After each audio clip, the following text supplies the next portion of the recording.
Montgomery County 911, what's the address of the emergency? Welcome back to Voices of Service. We appreciate you joining us. Today we have an interview with Brandon McCloud, Officer Brandon McCloud. He's been working the fair. The greatest week in Montgomery County is what I hear. Are you going to go to the fair? I am going to go to the fair. My kids love the Smash 'em Up Derby, the Demolition Derby? The Demolition Derby. They love the Demolition Derby and the funnel cakes. But he's joined us. He's going to be talking to us about his experience before becoming an officer, and now that he is. He was one of our SROs. What I'm Chief School Resource Officer. He's a Okay. school We can't use our acronyms. Okay. He was a school resource officer, and he was also a CEO. Community Engagement Officer. Very good. Still working Okay. with the schools. Yeah. So I appreciate you introducing him further to me, because you got to spend some time with our Behind the Badge segment Yes. that the county's done. Yes, I feel so blessed too. You know, I've gotten to know Brandon over the years, and he is a fantastic officer, but he's a fantastic human. So I look forward to our community having the opportunity to really get to know his heart. He has a heart of service for sure. Outstanding. Very good. Stay tuned. Montgomery County 911, what's the address of the emergency? Brandon, we are so glad that you're here with us today. Thank you very much for being here. Thank you for having me. Yeah, well, awesome. You have the type of energy that fills a room when you walk into it. It's fantastic.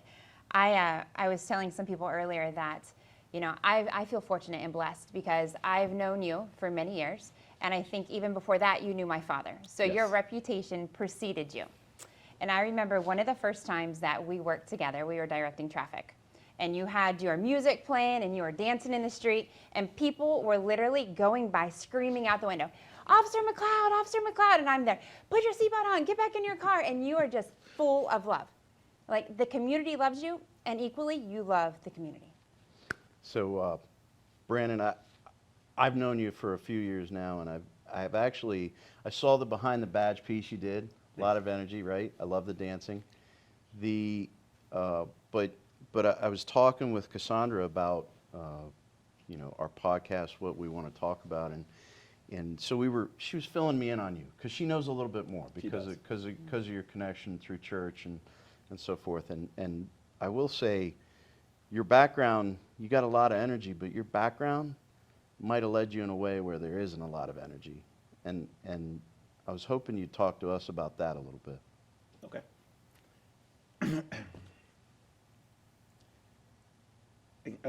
In life, everyone have challenges. Everyone have times when you have to overcome. You have to show resiliency. So, in a lot of respects, my story is no different than anyone else. Just small differences, just a small. What makes us all unique. But a little bit about me is I grew up in Florida, St. Augustine, Florida, the oldest city. And my early childhood consisted of being with my parents.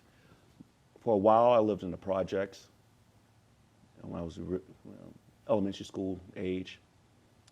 My mother suffered from mental health. So, and my father initially was in the picture, and then he came in the picture, dealt with substance abuse. So, just learning how to navigate as a young child, how to deal with those things. And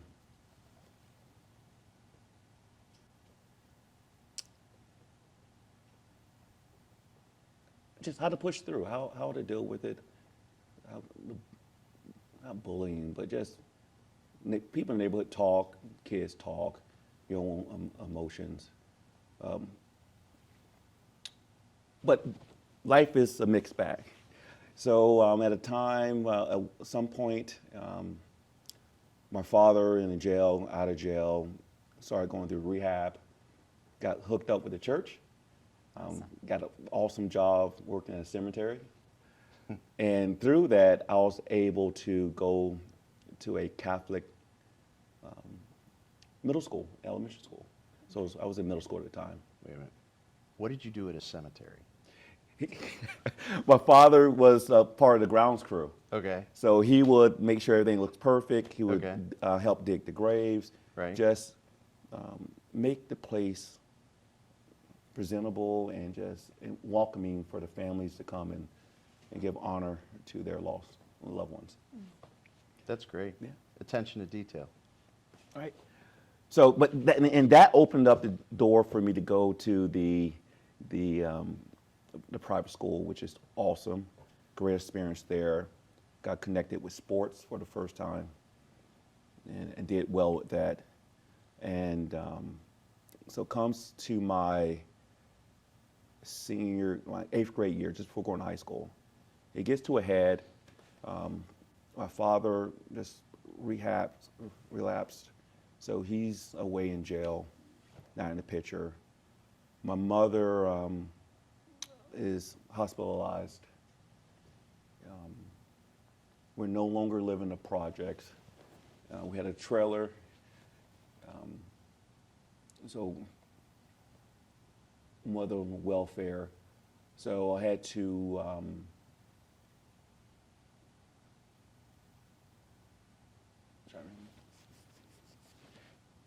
got accepted to, I'm sorry, all over the place. It's just trying to be thoughtful. Got a chance to get a scholarship to high school at St. Joseph Academy. There, so freshman year, I remember having to go to school, stay on my own. So my mother was away at a point, my father was away at a point, and I had a great neighbor, my brother and my mom. In fact, the woman's name is Katie Kelly. Her birthday was yesterday. Give her a call. Oh. Hi, Mom. And my brother, Kenny, was great. So go to school, and more support at the school. People knew the situation. Mm-hmm. Again, rallying around you. And then after living on our own for a while and working on the weekends, moved in with my grandmother. It wasn't a great situation, and eventually my mom got out, so I spent a little time with her. But everything going in the background, one of my friends in school, Amanda, I would go around her house and study. Her parents said, "We know the situation. We love you, basically. If you want to come over here, you want to stay, you can. Only 2 rules. Can I be real? Yeah.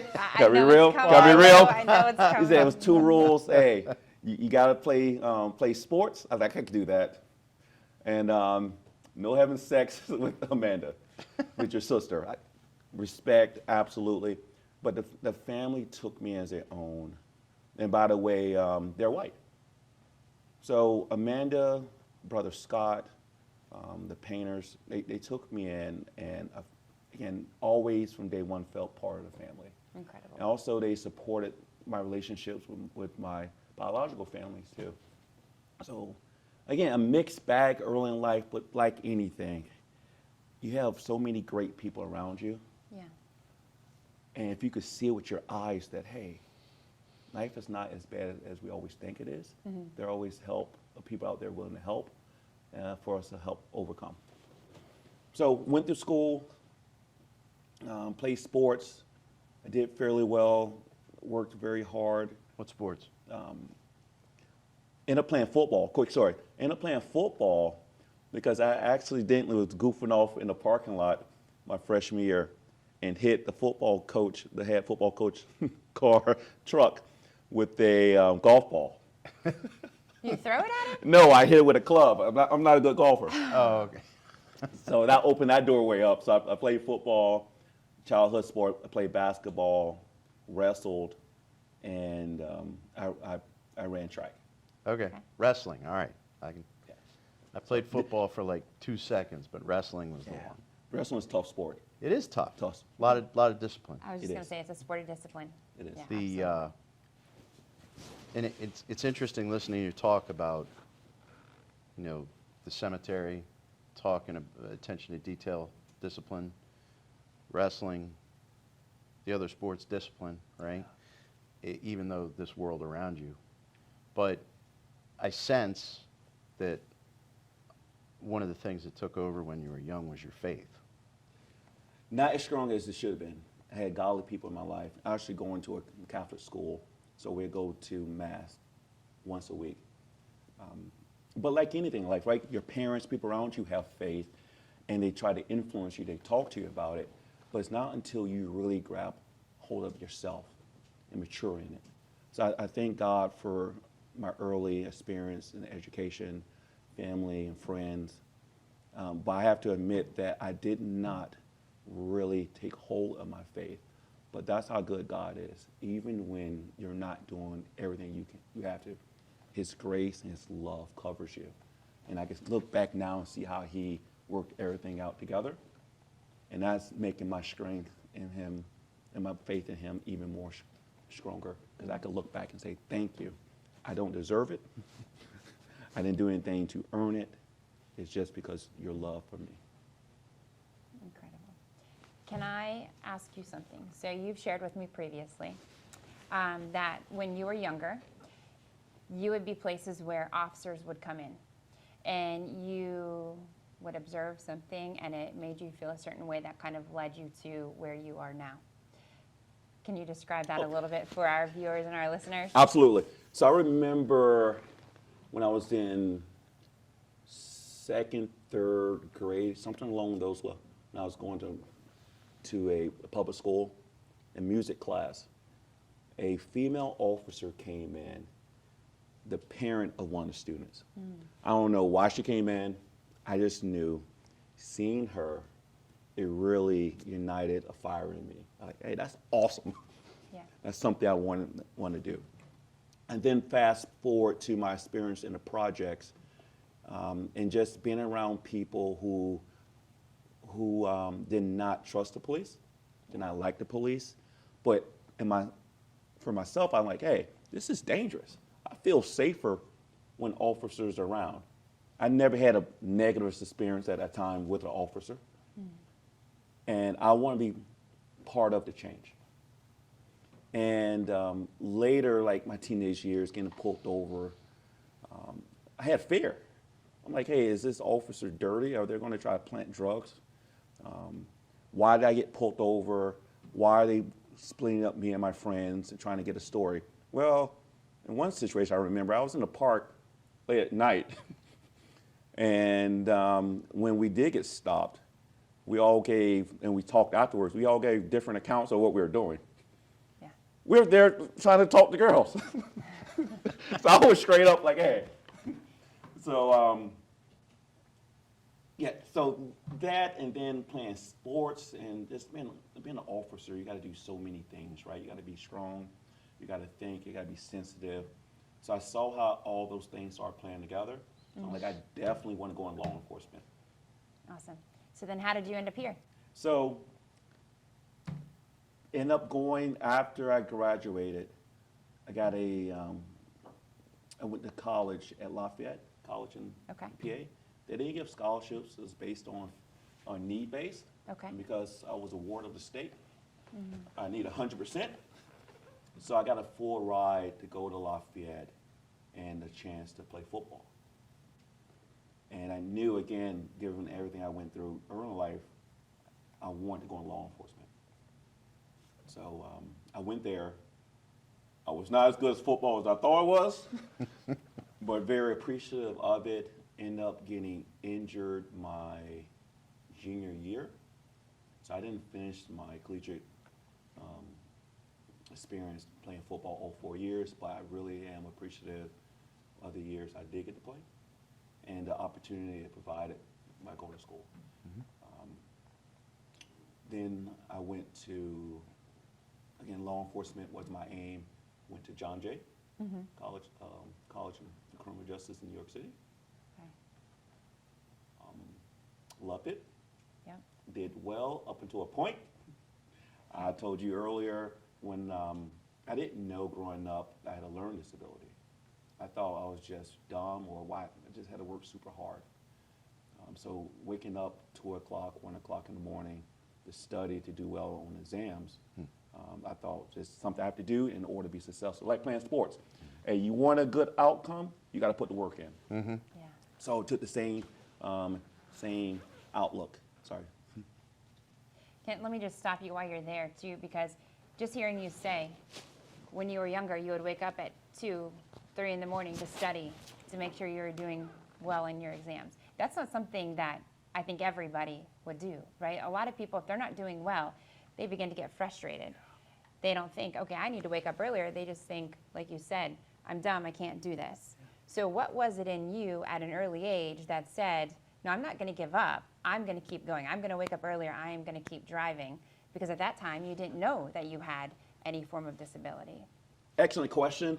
If I reflecting back, again, go back to my father. On drugs, jail, got opportunity to redeem himself, got a good job, right?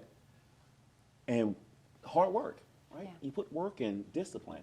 And he would tell me, I remember my first job going and basically doing garden work for a person. Hey, do a good job, right? Do a good job. Or getting rewarded for making good grades. Here's some money for making good grades. So it's in having that structure, having the opportunity to see you do good, you put in hard work, good things come from it. And then going back to what you mentioned, faith, right? That I may not have been fully conscious of it, but God put that in me that, hey, don't look at the negative, look at the positive.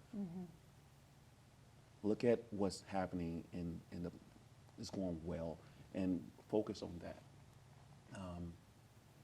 And then being around other people who are doing well, your support network. Think like, hey, let me keep going down this path and not go down the path where bad things happen, right? Jail, anger, all those things. Yeah. Now, I've heard you speak to students because I know you do a lot of work in the schools, you do a lot of work in the community. Like I said earlier, the community loves you, and you clearly love them as well. I do. But I've heard you tell some of the kids in the school to analyze that path, watch that path. Do you think it's your experience from growing up that now has put you in a place where you want to go into schools, you want to work with kids? Is that kind of where your focus is as an officer, or? I think in general, like my growing up, all the things I experienced, my maturity now, you try to build on opportunities.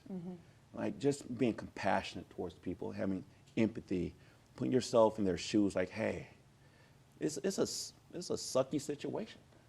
Yeah. If I was there, how would I feel? So what can I provide? How can I influence? How can I direct? How can I encourage? And that's just not in schools. I love my experience in school, but just in policing. We have the opportunity, the honor to go into very dangerous, very bad situations, Yeah. chaos, and bring about order. Yeah. Our experience, our training, but the goal is to make that situation better. And we have an opportunity doing every encounter we have with someone.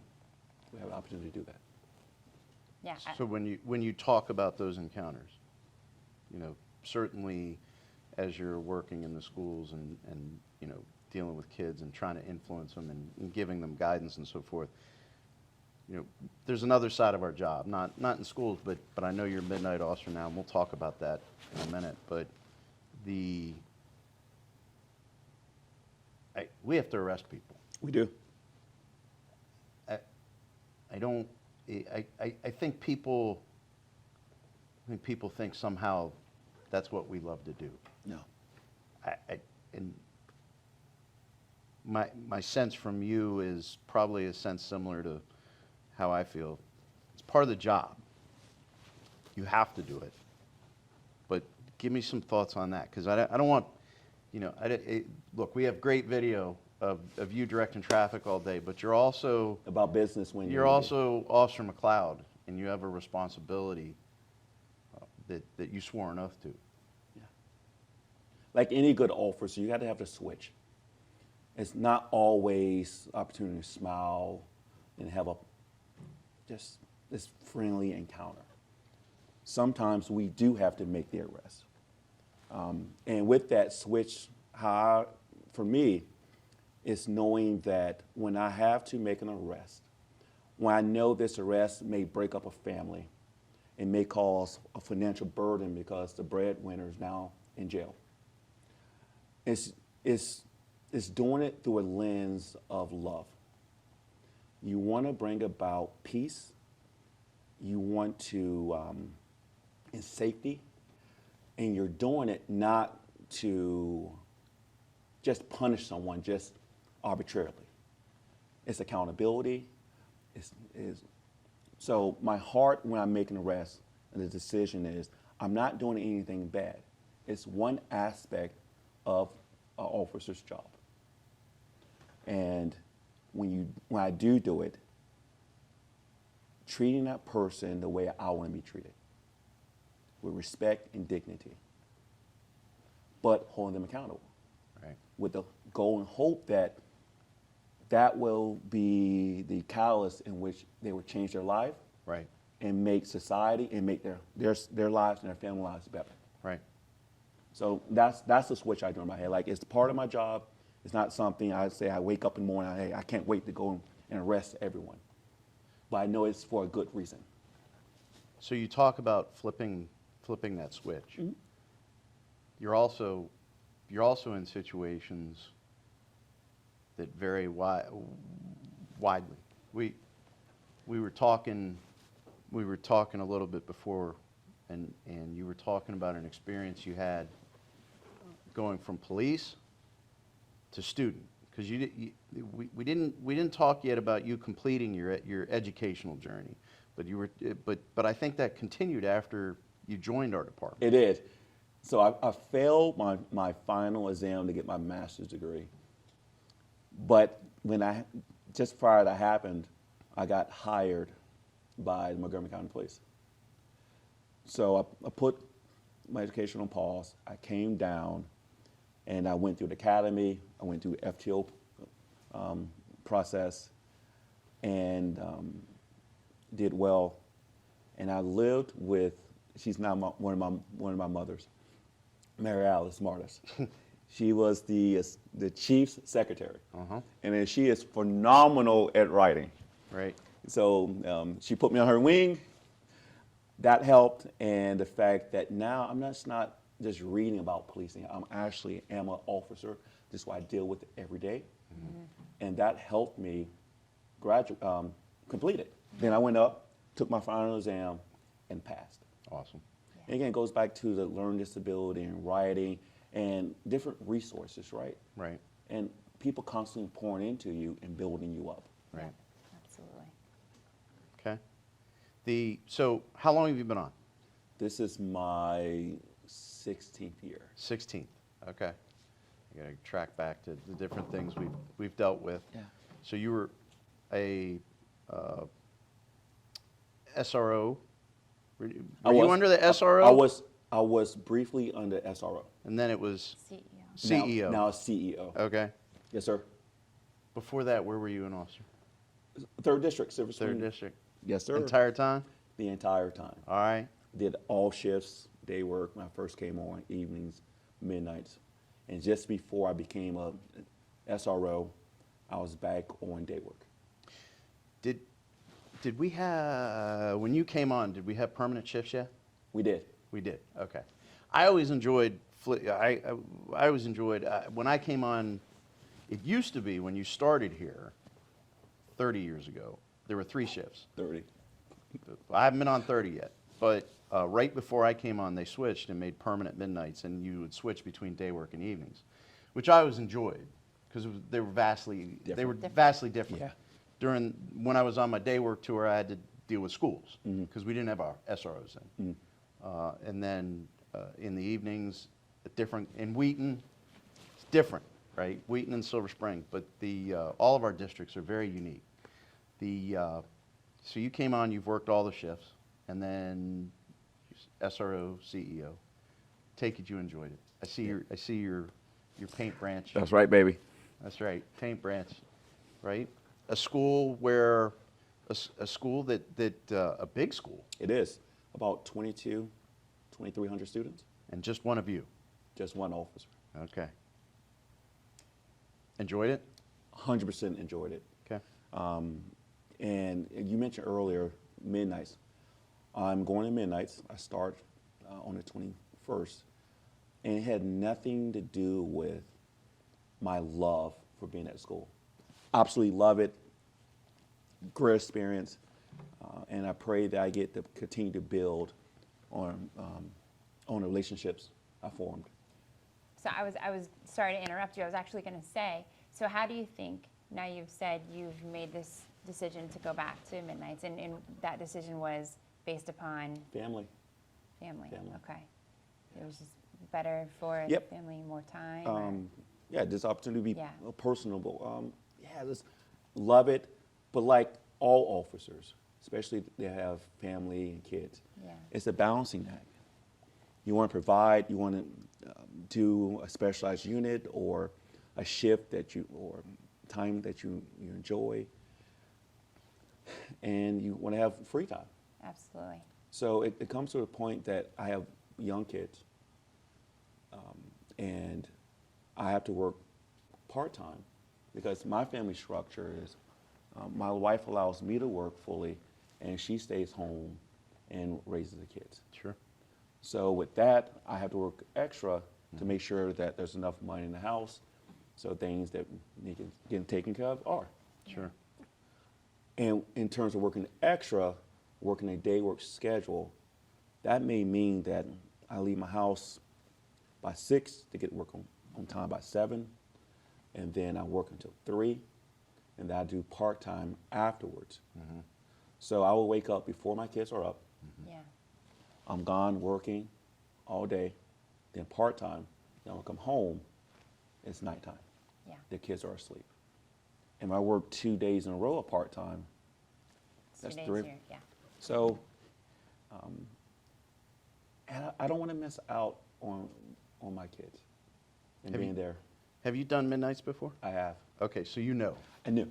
And it's different too. I told my wife, it's different because Right. when I did midnights before, my kids were babies. Right. So it was different. Now my kids are older. My wife said, it's okay. Yeah. I can handle it. This is good at home now. And it's more time. Yes. Because when I get home at 7:30 in the morning, I can wake the kids up. We can do family time. We can pray. We can work out, do breakfast, and I could go to sleep. Yep. My kids are homeschooled. So while they're with mom, being homeschooled, doing that thing, I sleep until like 5. Do you wear earplugs? No, the kids are good. and you know how it is. When you're out, out. Yeah. Yeah. Done. I took me forever to make the switch to midnights. Oh my gosh, because I had I had young kids, and it's tough on the body. I will say, so I did 2 different stints. So what I will warn you is, it gets tougher every time when, especially Coming back. Well, it gets tougher every time. It took 6 months to acclimate when I first went to midnights. It took about 10 months to acclimate the next time. But you'll make it, Yeah.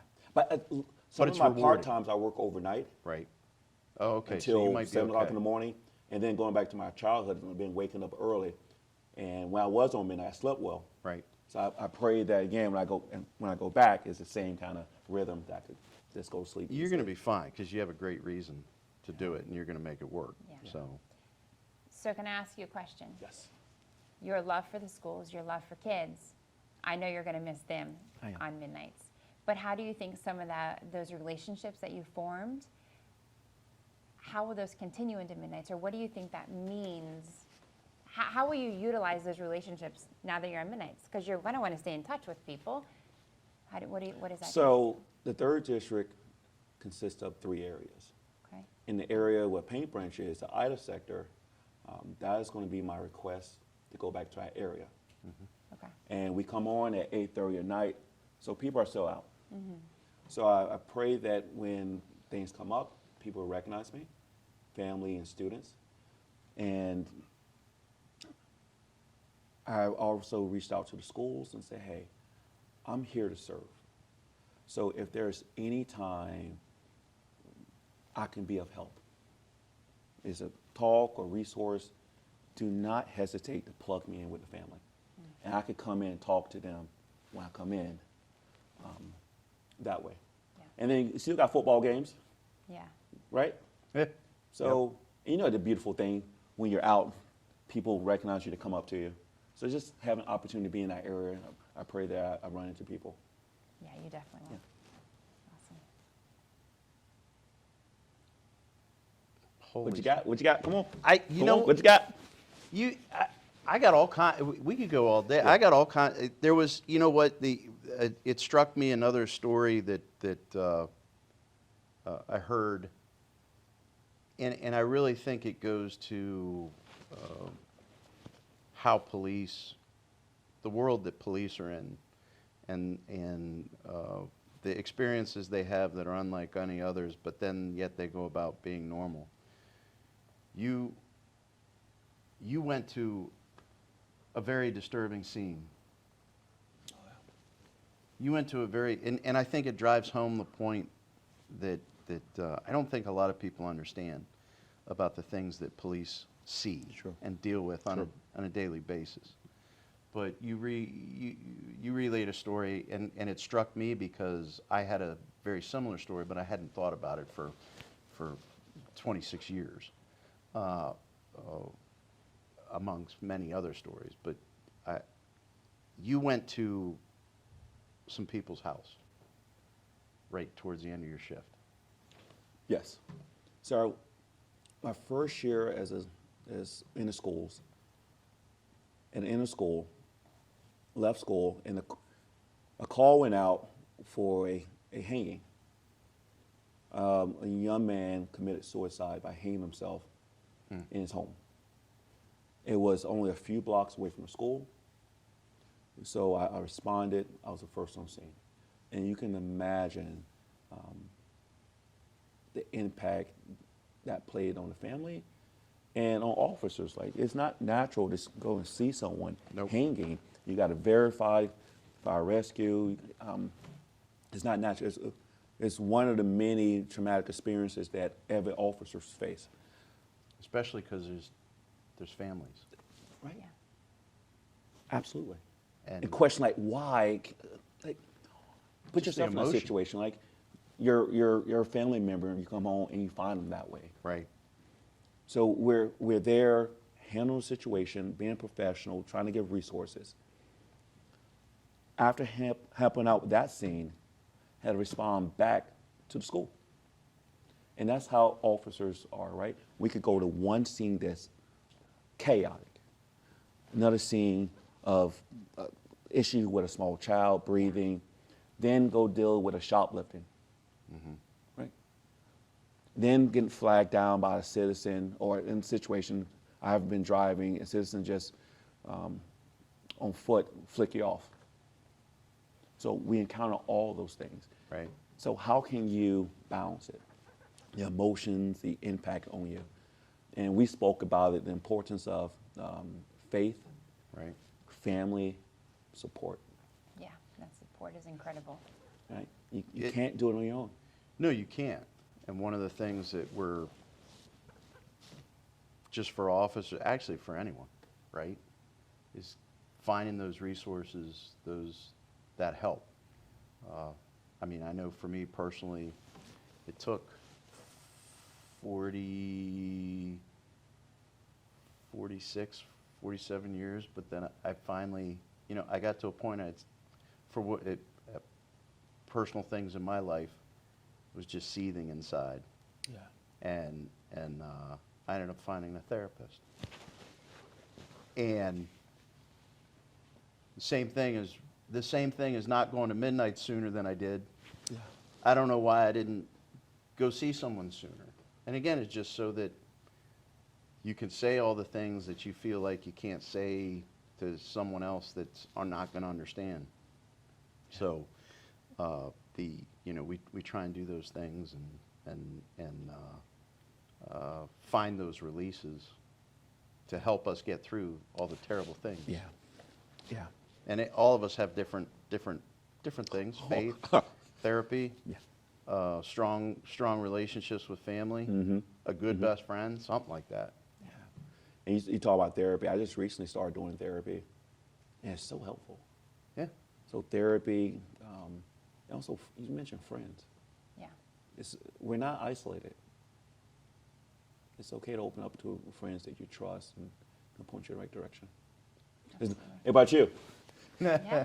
I actually think in so many ways that therapy is like going to the gym, right? And some people consider going to the gym therapy, but it's, we go to the gym. We don't always have to go to the gym if you're overweight or if you're, rehabilitating an injury, but it's to take care of your body, right? And so going to speak to a therapist, especially we all, whether we're an officer or just a regular, human in general, we're dealing with things. And a therapist is somebody that you can kind of condition your mind, right? Like work on those emotions. So it's Help you reflect. Yeah, The absolutely. deep That's reason, my right? Not big- here to deep You've actually reason. said it a couple times. That's my favorite word for the last couple. Reflecting, Yeah. trying to find meaning in all of these things that we Going through. experience and that we do, Absolutely. and that ability to reflect. Yeah. And you're lucky you got it younger than I did. It's God's grace. Yeah. Right? God's grace. So, well, I had a blast. I love hearing your story. It's inspirational. I think there's a lot of inspirational stories out there, I know more about the guy dancing in the video with the. I love that. I used to love directing I'm traffic. telling you, my wife got pissed. She's like, what? He's like, why are you buying that speaker? I love I'm Derek. like, it's from work. Like, what? They didn't issue that. Right. So the last time your battery died, and so we didn't have any music, Yeah. and it went from See? being awesome and fun to I was like, oh, this is awful. When are we going to be done? But right? think about it. You're there to provide service to the community, to make sure traffic flows correctly. Right. I like listening to music. Who doesn't like listening to music? Yeah. Yeah. So try to make the best of every situation we're in, right? Yeah. Let's Right. go back to reflecting.